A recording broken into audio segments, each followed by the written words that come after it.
pour ce qui est de l'agriculture et de l'élevage.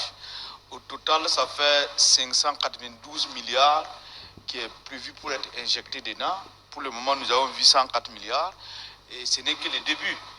Et nous félicitons les acteurs qui ont permis, en tout cas nos braves agriculteurs, d'avoir non seulement les intrants, mais aussi d'avoir du nouveau matériel qui forcément va améliorer en tout cas la qualité de la production.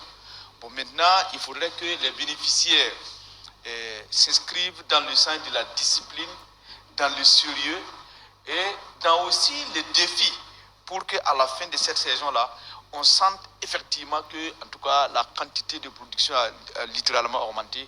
Pour dire un grand merci au président qui est en train de se battre pour que l'autosuffisance alimentaire soit une réalité. Vous ne pouvez pas être un pays souverain si vous n'arrivez pas à nourrir vos populations. Parce que comme on le dit, ventre vide n'a point d'oreille. Et là, nous sommes en train, en ce moment, de reprendre réellement et sérieusement la main. Et ce n'est pas des paroles creuses, c'est des paroles dites qui sont en train d'être exécutées. Et ce matériel ne sera pas géré comme dans le temps, on voyait n'importe quel représentant du peuple qui part déposer son tracteur chez lui et qui utilise comme si c'était un bien privé. Ici, il y a des brigades de mécanisation agricole qui vont bien s'occuper de ce matériel, qui vont indiquer aux gens comment ce matériel doit être utilisé, qui vont s'inscrire dans le sens du patron et de la discipline pour que, effectivement, à la fin de la campagne, en tout cas, on puisse reconnaître qu'il y a quelque chose qui a été fait. Et bravo, en tout cas, au président du Faso pour ce travail. C'est un soubassement pour permettre aux paysans d'être autonomes et de se prendre en charge après. Donc, du coup, d'ici là, je pense que si la chose fonctionne, ces paysans seront autonomes. Il ne faut pas oublier que la nature même des agriculteurs ont commencé à changer. Si vous avez remarqué, l'année passée, on a recruté près de 100 jeunes au niveau de Bagré-Paul, et cette année, ça s'étend jusqu'à Vanforêt et d'autres zones. C'est des jeunes qui partent à l'agriculture avec la licence. Donc, ils vont vraiment faire l'agriculture, vous allez dire, comme Daciel aime le dit, scientifique.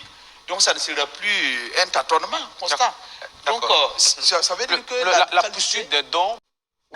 Je ne pense pas que s'il y a un autre pays qui s'inscrivait dans la même ligne que le Burkina Faso, s'il y a des investisseurs extérieurs, ils vont adopter le même comportement. Et ça ne nous étonne pas parce que tout simplement, l'impérialisme a toujours une même formule qu'elle applique partout. Vous voyez, quand vous repartez en Guinée, lorsque Sangoulé et chose, Sékou Touré a voté non pour demander l'indépendance totale. C'est ce qui s'est passé. Il a fallu que des hommes internes comme les Kizerbo repartent avec beaucoup de points de focus d'ailleurs, repartent pour reprendre le relais du travail que les colons ont laissé pour que l'économie ne sombre pas. Et c'est la même rengaine. Et si vous avez remarqué, cette usine n'a pas été faite parce qu'il y a mévente ou bien parce qu'il y a un problème particulier. C'est parce que tout simplement la ligne directrice adoptée par le Burkina Faso ne plaisait pas aux entrepreneurs et ils ont décidé de fermer. C'est comme Air France qui a décidé de fermer et puis de s'en aller. Et de la même manière, ils ont fermé, nous on vient de les réouvrir pour dire que si vous n'êtes pas, pour le moment, si ça ne vous intéresse pas, nous sommes intéressés. Et là, c'était un défi, on ne fallait même pas attendre. Et nous saluons le président du Faso parce qu'ici, c'est une réponse claire et nette pour dire que si vous ne voulez pas investir au Burkina, nous, on s'est organisé, on n'a pas besoin. Regardez tout, même quand on parle des 104 milliards qu'on vient d'investir, c'est sur le fonds propre, ce n'est pas l'argent de la Banque mondiale, ce n'est pas l'argent de quelqu'un qu'on n'a pas emprunté. Donc du coup, ces usines-là aussi, c'est sur le fonds propre que nous sommes en train de faire l'investissement. Et moi, ce que j'ai demandé, je suis très content de voir ces femmes-là joyeuses, je les invite seulement au sérieux dans le travail, à la discipline dans le travail et à la sincérité dans le travail. Parce que celui qui partait, en tout cas dans sa tête, il allait laisser une image d'un Burkina délabré avec des femmes au chômage, et pour qu'on dise que la politique menée par le Burkina Faso ne marche pas, les jeunes sont au chômage, c'est la pagaille, c'est le désordre social. Et aujourd'hui, on vient de montrer le contraire, que nous avons grandi, nous ne sommes plus ces enfants inconscients qui sont là pour tendre la main.